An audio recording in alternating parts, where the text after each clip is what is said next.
Hello, and welcome to the Eastern Front. My name is Giselle Donnelly, and I'm a senior fellow at the American Enterprise Institute. I am joined by Julia Joja with the Middle East Institute, Georgetown and George Washington Universities, and Talib Raj, also with AEI.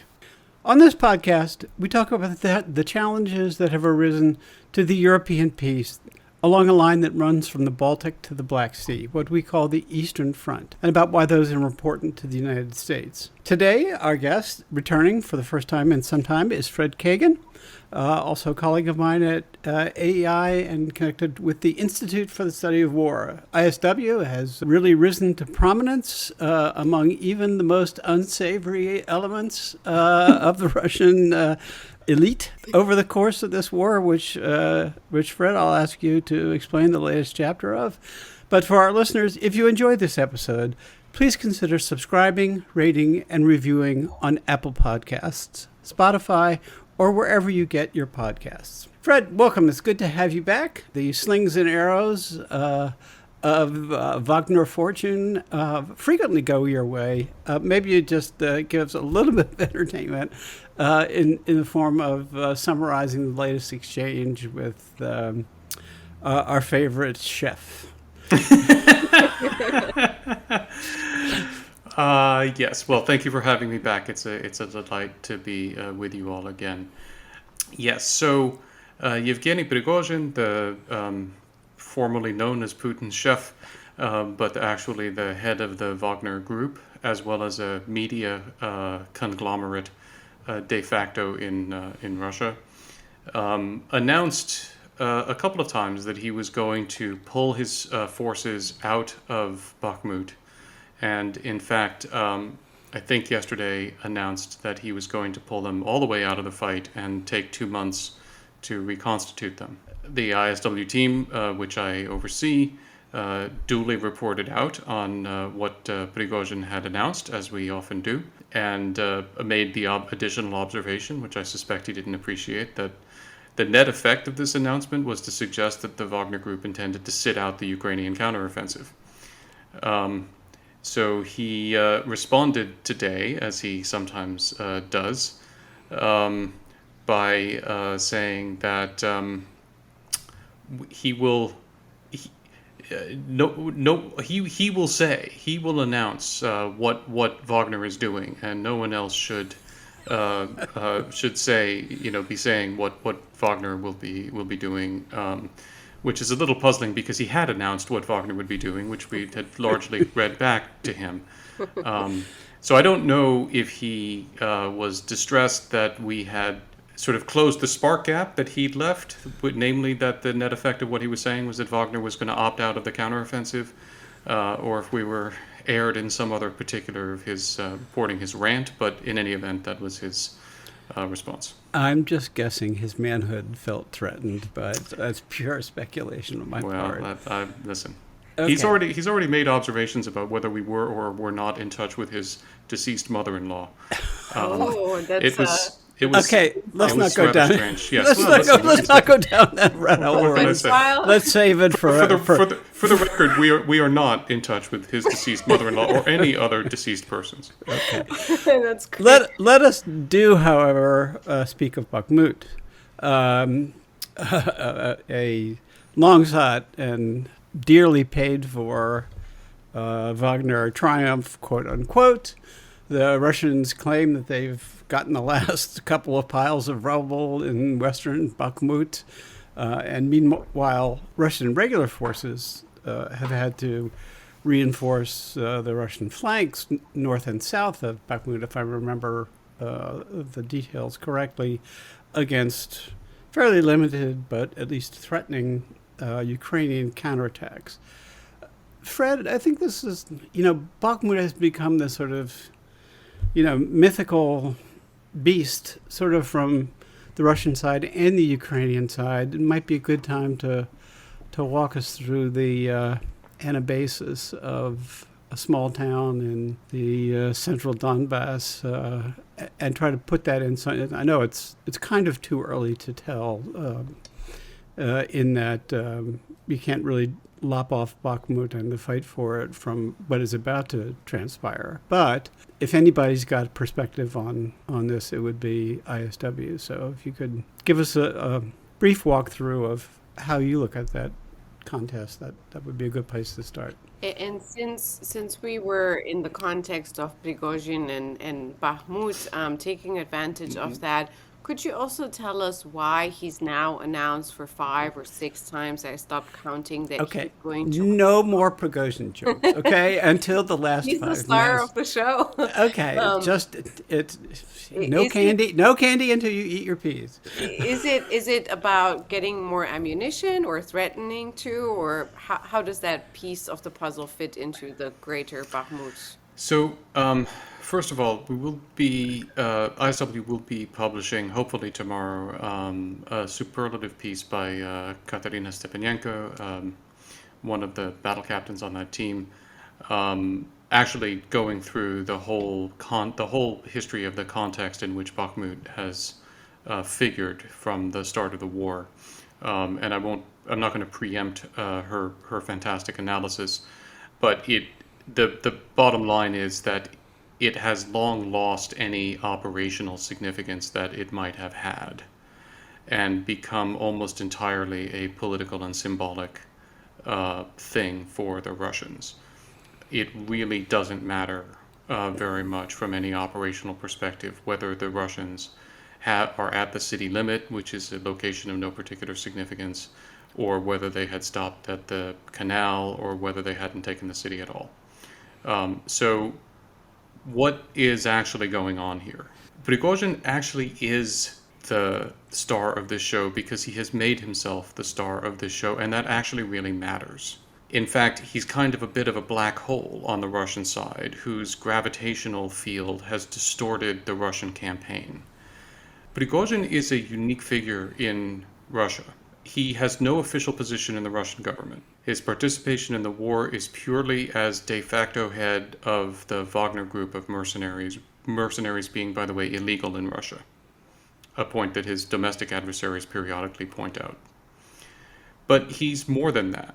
He also controls media outlets, and he has a significant number of the war correspondents we call mill bloggers who are his advocates, and he has courted alliances with Russian political figures and other Russian power players in the FSB and other organizations in the Russian military explicitly. So if you think about it in another way, he is the only person in Russia who actually commands an independent military force. And it is a sizable and effective military. Now, it's not fully independent. He's dependent on the Russian MOD for ammunition and tanks and all that sort of stuff. So it's not like they couldn't shut him down in principle. But he has a band of men whom he has recruited and who I suspect are much more loyal to him than they are to Russia per se. And it is absolutely fascinating to me that Putin has been okay with having somebody like that in this inner circle. This somebody seems to have gotten ideas about his place in the world. And that place in the world goes beyond the head of Russia's premier mercenary outfit.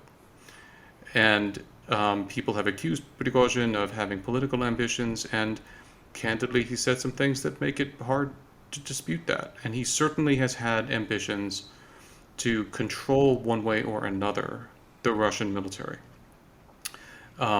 We assess that he has been working to pressure Putin to appoint his favored generals to the leadership positions in the Russian military, and that Putin has resisted. Gerasimov is still there. Gerasimov is a bitter enemy. Gerasimov and Shoigu are bitter enemies with Prigozhin. Prigozhin, I think, has been trying to get them removed and has failed, but is still trying.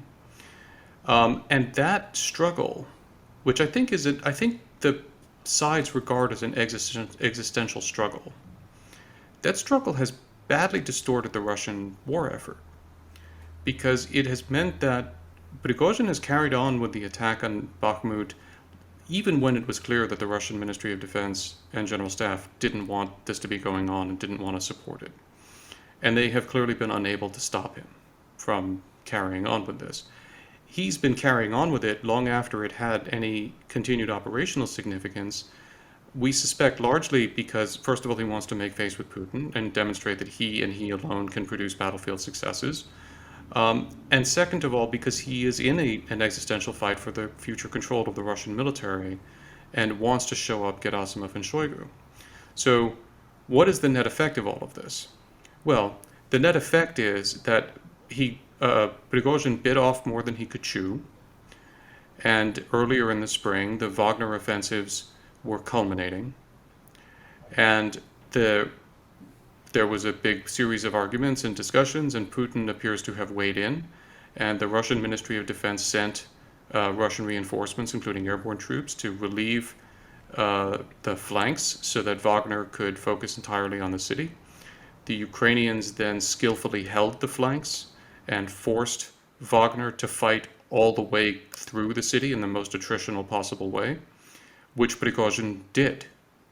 And now he is declared this meaningless victory at the expense of already having drawn some Russian forces in to free up his own fighters. But then in addition to that, the Ukrainians have conducted small but incredibly important counterattacks that have eliminated any risk of a Russian encirclement of their forces around Bakhmut, and have been successful enough that the Russians have been rushing additional conventional reinforcements to the flanks. Now, if you think about what's going on right now, all of the other Russian efforts are devoted to preparing to receive the Ukrainian counteroffensive, which is, of course, what they should be doing.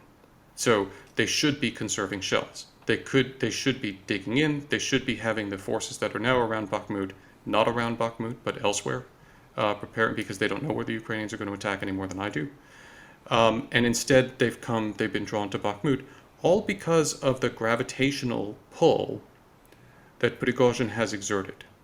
So the main net effect of what he's done in Bakhmut is not to give Russia any advantage, but actually to present Ukraine with a number of opportunities. We should continue this. I just wanted to, for our listeners, remind people that Shoigu is the defense minister of Russia, and Gerasimov. Valery. It's Sergei and Gennady. Is that right? All right. They don't come to family reunions as much as they used to. So I was wondering if we could maybe stay on this subject for a few more minutes, especially on the sort of politics/Kremlinology side. Given that these tensions and disagreements have been so much in the open, and Prigozhin has been able to get away with so much, is there anything this can tell us about sort of stability of Putin's regime?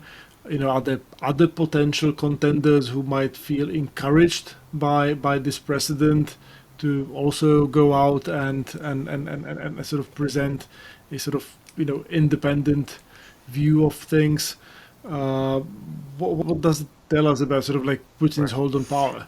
So Dalibor, you are right to seize on the fascinating aspect of this. So what is Russia? Russia is an autocracy. It's not an oligarchy. It has not been an oligarchy. People use the word oligarch. Russia doesn't have oligarchs. It is an autocracy. And one would expect in an autocracy that these kinds of conversations would be had as they were during the Soviet period, quietly, behind closed doors. And that was an oligarchy, right? And even then, the debates were behind closed doors, or very, very oblique. These have been being had in this weird public space that Putin has preserved. In fact, it's sort of almost the only actual civil society in Russia now, tragically, is the pro-war ultranationalist community that Putin has allowed to function independently and protected from efforts by the MOD and others to shut it down. He has protected it, and this is an important observation. He's protected it because before we get to the issue of stability of his regime, we assess that Putin has realized long since that his voices have lost credibility with the Russian people. And that if he has any prospect of keeping the Russian people at all enthusiastically behind this endeavor, the only voices that actually have a lot of credibility are the voices of this Milblogger community and this ultranationalist community, who are committed fully to Putin's principles and objectives, but who speak much more truth than the Kremlin mouthpieces do about the Russian war effort. And Putin has preserved that space fascinatingly and allowed these guys to keep this space alive. And this is the space in which Prigozhin is largely operating, although sometimes he gets airtime on Russian state TV, sometimes he gets airtime on other outlets, and he has some media channels of his own, which Putin permits. So the first thing is that there actually is this public information space where there is a degree of freedom of expression that is really quite shocking, including the toleration of direct attacks on Putin. So that's a fascinating phenomenon all its own. But then, what does this say for other players? Well, I go back to the previous point. There is no other player like Prigozhin. It is amazing that he's been able to use a public podium to hammer the Ministry of Defense and the General Staff into doing his bidding. Now, he's also clearly worked an inside game via his allies and also presumably by interacting with Putin. But he's used his public podium to hammer the actual authorities that be to do his bidding some percentage of the time, which is astonishing. And it does reflect his unique position. So now you speak about Ramzan Kadyrov, the what should I call him? Strongman, satrap of Chechnya. I think Chechen is good enough. Well, he is, yes, he's the first Chechen, shall we say. Yeah. Kadyrov is in an interesting position, and it's different from Gerasimov's because Kadyrov has an actual government job. Putin couldn't kind of fire him. And this would be unwise from Putin's perspective for a variety of reasons, which is why Kadyrov has a certain latitude. But that's a relatively straightforward thing in principle for Putin to do, to cause Kadyrov to be removed from his position. One of the observations that I think we made in an earlier ISW update is that actually it's very far from obvious exactly how Putin could remove Prigozhin. The Wagner Group is not a government entity, so there's no straightforward way for Putin to fire him. He could nationalize it, but that would be a major undertaking. But beyond that, and here there's a little bit of a blend with Kadyrov, but it's a little more complicated. Again, I think the loyalty of the Wagner guys, especially the elite, is really to Prigozhin much more than to Putin. And so the question of whether Putin actually could just pull Prigozhin out and slot someone else in, I think is much more complicated even than is the situation with Kadyrov, let alone with Gerasimov or anybody else who's actually in a formal military structure. So in Prigozhin's most sort of compelling video clips, it does seem that there's some uniquely Russian themes that always pop out. I mean, when anything goes wrong, it's because of a betrayal, either by the General Staff and the Ministry of Defense, but it's just, Wagner can never just fail or be defeated. It must be, I think he's too chicken to say that Shoigu and Gerasimov are gay, but if he could get away with it, I'm sure he's got that in his holster someplace, or that they're puppets of the Jews, or some outsider, some that is betraying the spirit, and that's very much in line with Putinism to a large degree. But what I'm kind of don't get is that it's like you can't have two Führers. To the degree that leadership is to be the embodiment of the myth of Rus or Ruski Mir, or whatever term of the sort of myth of Mother Russia is, you don't want to have that be up for grabs. So Prigozhin's line about Shoigu and Gerasimov, and which is actually, this is very complicated. There's the line about betrayal is really a line in general about westernized elites in Russia who just want to get back to making money and having their yachts in the West and aren't serious about Russia's interests and are form some kind of peace party. That's the general line. Prigozhin layers onto that observations about the shocking incompetence of the Ministry of Defense and the Russian General Staff, which are frankly rather hard to argue with, because they have been shockingly incompetent. And he is straightforward enough. I mean, remember, this is a guy who makes points with sledgehammers. So there's a limit to which one should read subtlety into how he operates. Well, it's a very masculine way. Sledgehammers? You have a weird sense of masculinity, but it's his sense. But it's a lot about incompetence, but also, look, he is well aware of the fact that he is in a death match with the conventional Russian military leadership. And so he's relatively straightforward about that. His position is they're trying to screw him, and he's trying to force them to do the right thing. And in the process, he's actually getting them to do the wrong thing. But from his perspective, it's the right thing because he's in a war with them. And it's this war itself that is fascinating. Now, how does this relate to Putin? So, Prigozhin is relatively careful to avoid explicitly challenging Putin. He has made Shoigu and Gerasimov his enemies. He's made vague general comments about political aims and so forth in tantalizing different ways. But he's not run right after Putin, unlike some of the other mill bloggers who've actually just come right out and attacked Putin. Prigozhin is not doing that. So from Putin's perspective, Prigozhin is not yet attacking him and is still being loyal to him, which is the thing that Putin cares about. Putin's regime is all about loyalty. That's why he won't fire these incompetent guys who've had such problems, because they are loyal. They have been loyal, and the whole basis of the stability of his inner circle rests on, if you're loyal to me, I will be loyal to you. And that gets him incompetence who he can't then remove. So Prigozhin has not betrayed Putin, but you still are right that he's become this larger-than-life figure. Now, there are two ways in which that can work for Putin. I'm going to get to the way in which it doesn't in a minute, but there are two ways in which that works for Putin. One is, okay, newsflash. I don't know if you guys have been tracking this, but the war's not going very well for the Russians. Wait, we have to redo this episode entirely. Okay. Sorry, hope the listeners were sitting down to hear that. Okay, so war is not going well for the Russians. So this is not the kind of war that you want to be Putin, Tsar of all the Russias, out leading his armies, because the armies are not doing it. So he needs faces out there to be fighting this war, and Prigozhin is a very visible face.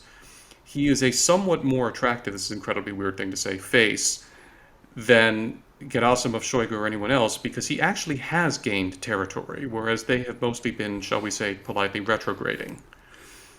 And in that respect, he helps Putin, first of all, by giving him any kind of success at all, and second of all, by being a very public face, so that Putin is not the public face of the war, which is important.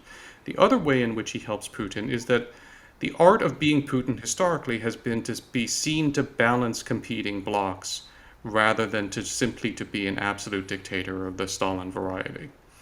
And this is exactly what he does seem to be doing now. He appears to be balancing the Ministry of Defense bloc against Prigozhin, and himself staying above the fray, which is a position that he likes. That's how he tries to play himself. Those are the two ways in which I think this works for him. And of course, Prigozhin, if it becomes necessary to throw somebody under the bus, presumably he can, or thinks he can at some point, throw Prigozhin under the bus, or alternatively throw the MOD under the bus and let Prigozhin's guys take it over. All of that gives him sort of blowout panels in case things really go bad. But this is the problem. The problem for Putin is, yes, Prigozhin is becoming the face of this war. And Prigozhin has a military force that seems to be loyal to him and seems to be somewhat more effective. And he has a media apparatus and a whole bunch of other things. And it's not that obvious that Putin can simply remove him as long as the war is going on. And those factors are, I think, unique in Putin's reign. And those are things that should be making Putin uncomfortable at night. I don't know if they are, but they should be. So moving on to the counteroffensive and I guess the difficulties. Two questions here in terms of what you are expecting in the weeks and months to come. One is, as you're tracking in detail Russian movements, conventional and Prigozhin moves, how has the news of long-range weapons settled in with the Russians? Have you seen any adjustments and adaptations? Because we know that the Russians are good at adapting. That's at least one thing that they have left. And then the second thing is, from my understanding, the fact that the Ukrainians have gotten this, major difference, the long-range missiles, and of course, the psychological effect of now the F-16s, does not solve all the problems because the Russians have been happily mining away hundreds and hundreds of meters at sort of the border or the line of contact between them and the Ukrainians along the 600-kilometer line. And so these are basically my two questions in terms of difficulties on either side. How are the Russians adapting to long-range missiles, and how are they also possibly preventing an effective counteroffensive given the mines? So the Russian information space was preoccupied with the arrival of the missiles and the initial strikes into Luhansk city, which were a demonstration of the missiles' range and effectiveness. By the way, I mean, it's important to note that the Ukrainians had been developing indigenous systems that had longer range than the HIMARS and so forth. They have the Khrem missile, and they've repurposed Neptunes for other things. So it's not that they have not had any long range strike, but they have not had much, and this is much better. So it is significant, and the Russian information space blew up for a while as that became apparent. It's too soon, I think, for us to observe the effects.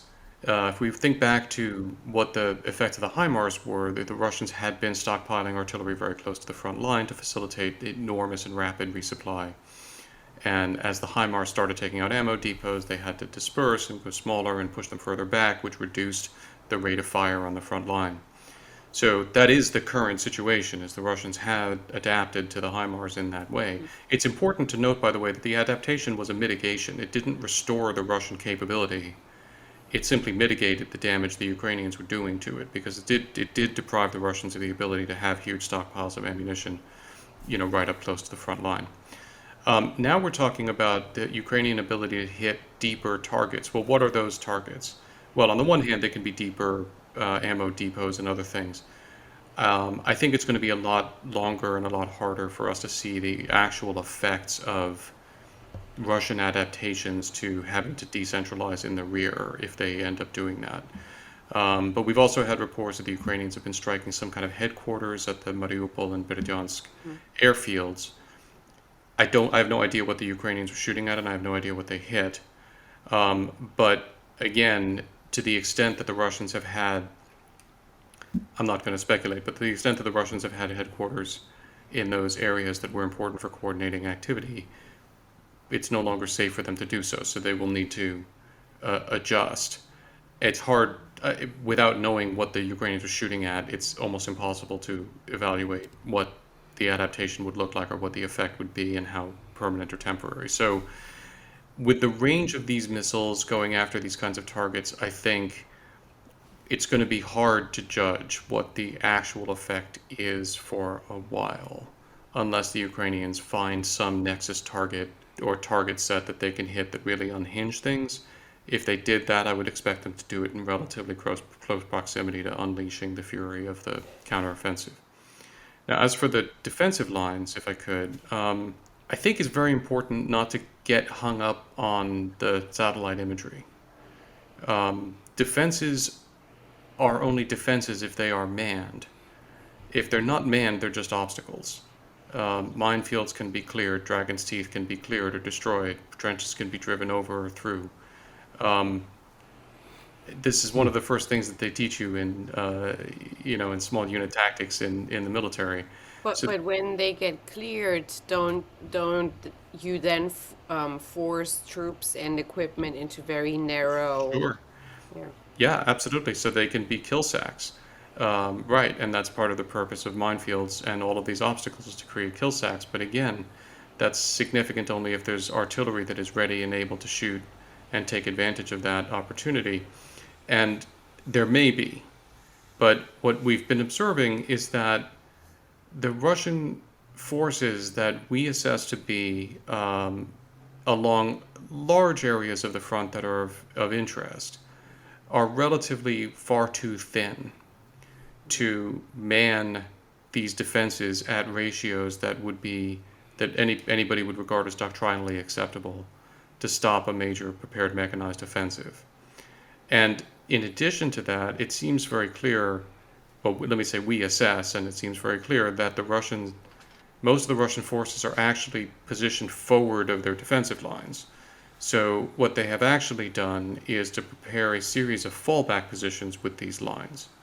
Now, that's important because that implies that the Russians think that they will be able to conduct a retrograde in contact with a Ukrainian mechanized offensive, falling back from positions that are not currently heavily dug in over relatively open ground to positions that are prepared for them, while the Ukrainians are attacking them. I'm going to register a certain amount of skepticism that this Russian military is going to be capable of pulling off that maneuver, because that is a maneuver that would tax very professional and well-trained forces with high morale. And the Russians have none of those characteristics at this time. Let me just push you on that a little bit, Fred. I mean, it's a bloody way to get information, but it can be a way to get, if you don't really need to extract the forces that are the forward forces, but you're willing to pay that price in order to figure out where the major axes of the Ukrainian attack would be. Yep. I mean that at least there's a tactical there could logic be an operational logic there. Well, yeah, that's but a high there price. Are a couple of things. Look, I don't want to oversell the optimism here. I think this is going to be very challenging for the Ukrainians, and I'm also. I mean, I need to state. You guys know, but I need to state. We don't track the Ukrainians. Yeah. There are all kinds of limitations and problems the Ukrainians have, and we're not. Yeah. I just want your listeners to understand. I'm not just trying to present a rosy picture here, but just from the standpoint of evaluating the Russian position, it's not a good position, because what you're saying makes sense if two things hold. A, that there are reserves that actually can be sent in a timely fashion to the breakthrough sectors, and B, if you think that your reserves can actually get there. And what we're observing is, first of all, there basically are no theater reserves. The Russians appear to have no meaningful theater reserve. And we can see that in various ways, but among the ways we see that is that as they've been reinforcing Bakhmut, they've been drawing from forces that were on the front line elsewhere. And we also, with our own sort of counting and finger math, we can account for almost all of the known Russian conventional forces anyway by frontline positions. So they don't have an uncommitted theater reserve, right? But then if you think about beyond that, if they had reserves, could they get there? Think about the effectiveness of any side conducting advances other than those that have been either very slow grinding and attritional, or the result of planned and prepared major mechanized operations with some degree of surprise. That's the null basically. set, right? Yeah. That's the null set, fundamentally. Yeah. So the Russians, if you imagine that the Ukrainians are attacking somewhere and Russian reserves are going to hit them from the flank World War II style, neither side has actually really shown the ability to do that at the pace of an actual mechanized advance. So if the Russians can slow the Ukrainian advance down so that it moves very, very gradually, then yes, that becomes an issue. But if the Ukrainian advance can move fast at the rate of any normal mechanized offensive, then it's extremely unlikely the Russians will be able to react in time. On this question of lack of Russian reserves, could I ask you a cheeky question about, what you make of this recent incursion by this Russian volunteer unit under the Ukrainian flag into Belgorod, which I think has given rise to a whole spectrum of wonderful imagery and memes on Twitter. I thought it was just tremendous. But is there a sort of military value in little incursions of this sort, keeping Russians on their toes, or is there more? Well, it depends on it depends on what the Russians do. The immediate, and we need to keep in mind. So there is a sort of a Wagner line of entrenchments that was dug all around the periphery, including in Belgorod. And in fact, a terrific map that the ISW team put out yesterday will show you that at least some of the villages that these guys claim to have gotten to are past that Wagner line, which goes to the point about the utility of fortifications that are not actually manned. So that is leading to a certain clamor in the Russian information space and in Russian society to bring more forces there to protect the Russian border. And I suspect that the Russians will have to do that to some extent because it is an embarrassment to have these guys, and I'm trying hard not to use adjectives, to have these guys roll across the border and roll into towns and stuff, even on this small scale. They gained more ground than Wagner did Well, in Bakhmut this in 24 hours. So if to the extent that they cause the Russians to pin forces that are, I mean, we already, from our perspective, it was great because we got the word of a Russian unit that was on the frontier. We hadn't known that it was there. So I'm happy to know that there's elements of a motorized rifle brigade that have been nominally responsible, not doing a great job, but nominally responsible for that sector. But there are calls for more militias and other resources. And considering how tight the Russian military resourcing is right now, any resources that they allocate to covering a flank, because come on, guys, guess what? The Ukrainians are not actually going to invade Belgorod. This stuff, these stunts are stunts, and this isn't actually going anywhere. So in truth, the Russians would be wise to just say these are stunts and stuff. But in the real world, it's very hard to do that. So we'll see. Fred, I know we're not going to hold you to formal projections or predictions about the counteroffensive, but it would still be worth talking about sort of in general terms, especially this is going to sort of demand of the Ukrainians things that they haven't really had to do before. Not that I doubt that they've been thinking about it and training for it and probably quite capable of doing it. But in order to achieve a breakthrough, they'll have to mass fires, mass forces, all the rest of that stuff from a relatively limited supply of well-equipped, they'll have to take their best shot at it. And so a lot of the advantages of dispersion and lower level mission command and so on, the things that the Ukrainians have excelled at, they now will have to sort of put these building blocks together in a campaign-like fashion. Again, I don't doubt that they're quite capable of doing that, but I'd just be interested in your take as to what you see. How will we be able to measure the success of this campaign that has been so long anticipated? Well, look, I mean, I think that one's relatively straightforward to answer.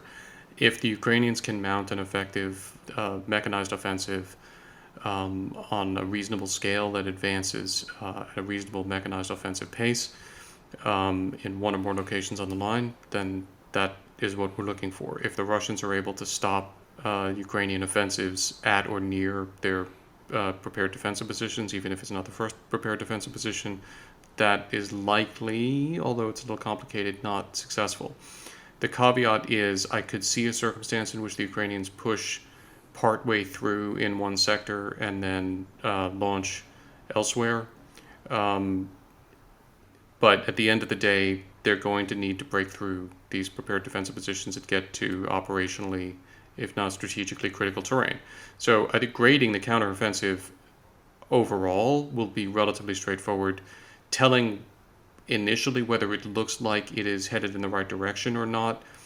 As long as we're confident, I mean, at a certain point we'll be confident enough that they actually have leaned into it, that this is it, no kidding, that'll also be relatively straightforward. The point that you make about the need for them to conduct combined arms at a high level and do command and control of large forces is in principle, and I think in practice will be right, although again it does depend on how much they mass and how many different sectors they attack a relatively weak and demoralized foe in, keeping in mind that the basic requirement at the end of the day is to be better than the adversary, and that is a relatively low bar right now. So the Ukrainians have shown a high degree of realism about their own capabilities historically. I think the patience that they are displaying in launching this counteroffensive suggests that they have not lost a sense of their own limitations, and that they are proceeding in a way that recognizes the magnitude of the task ahead of them. Doesn't mean they will pull it off, but I don't see anything to shake my confidence in their ability to conduct this operation sensibly and in accord with their capabilities and successfully. I think it's important to add, though, that it's extraordinarily unlikely that the Ukrainians will achieve all of their critical operational objectives in this single counteroffensive. This is a lot of territory to retake. There's a lot of Russian forces to fight. The ability of the Russian forces to reconstitute, rally, and reconstitute and reestablish defensive positions in the rear. There's a lot of rear for them to do that in, and a lot of that rear matters. So our going in supposition should be that this is not going to be the counteroffensive that ends the war, and this is not going to be a single counteroffensive that gets everything. And I think people are starting to get a little confused about this, partly because of the build-up, the drama of this thing, right, is such that this needs to be the final act. I think it's very unlikely that this is going to be a suitable final act, which means that we, the West, really need to be thinking about a few things. One is leaning into the next counteroffensive and preparations for that, and I think we're getting distracted by premature conversations about the unicorn of some magical piece that will remove all this problem from our laps. And then secondarily, I'm pleased the president has started talking about the long-term requirement of rearming Ukraine, but the thought is late in coming to him, candidly, and the scale, I think, that we are all imagining is far lower than the Ukrainians are actually going to require, and that Western interests are actually going to require, because I don't recall if I've spoken about it with you guys before or not. I think I have. Look, everybody, we're going to have to fully move the Ukrainians onto NATO standard systems, because I'm thinking the Russians aren't going to sell them T-72s anymore. So we're done with all of the Eastern European, Soviet leftover equipment, which means what? It means that the Ukrainians are going to have to field a sizable force that will be a sufficient deterrent, conventional deterrent force, and it's going to have to be fully re-equipped with Western systems. I really am afraid that we have not collectively wrapped our heads around that. And I think there's more to it, and what we're also not aware, kind of adding to what you were saying, Fred, is that we've given for this counteroffensive a third of what they asked for and what they needed. And if we're looking at, for instance, the Bradleys, some are without engine, some are just crap that was in some warehouses rusting. And so we have to take that into account as well. We're not only not giving them what they need for this counteroffensive, but it looks so bright and shiny for, the end of the war. You're indeed right. We're not even close to that when it comes to equipment and covering the area that is Ukraine, right? It would really be a shame if there were, an operationally significant Ukrainian breakthrough, that then the war freezes again, for another, You mean past. the way it did after the Kharkiv counteroffensive, in part because exactly. apparently, according to President Biden, they didn't need tanks until now, right? So, yeah, exactly. Yeah. We've seen this movie No, before. you can sort of see. Yeah, exactly. I would like to end on one small but hopefully sunnier note, or turn a somewhat dark note into a sunnier one.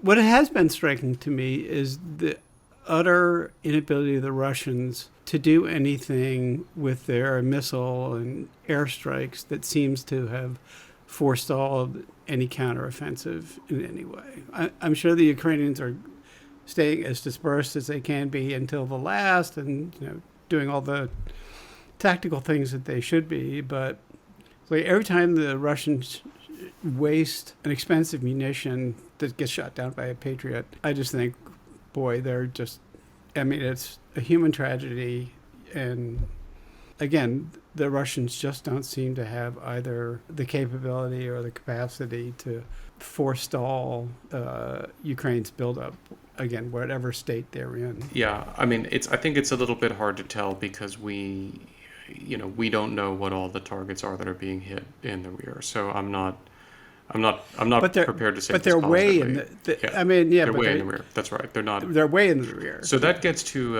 an issue that I think has been brought out, and I'll try to find the reference.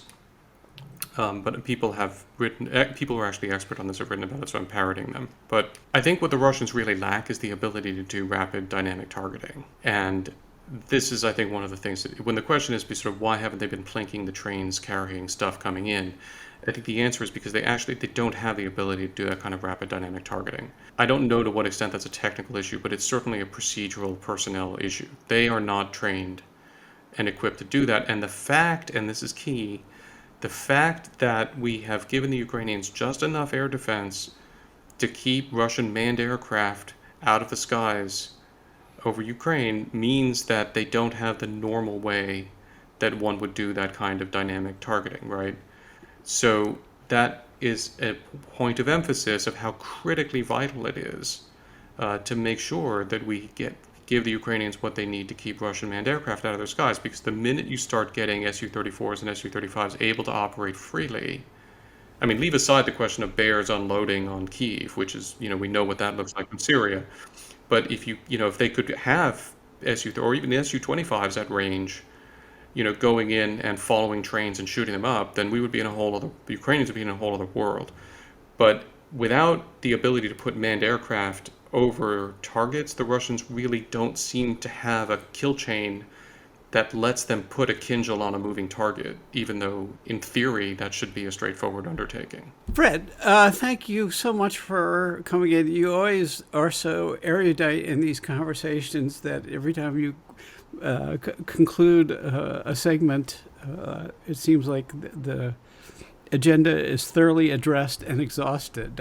It's really a remarkable skill. So we're just going to have to keep having you back every time we, and particularly if there is a counteroffensive that so we can sort of see unfolding. Very much look forward to your analysis.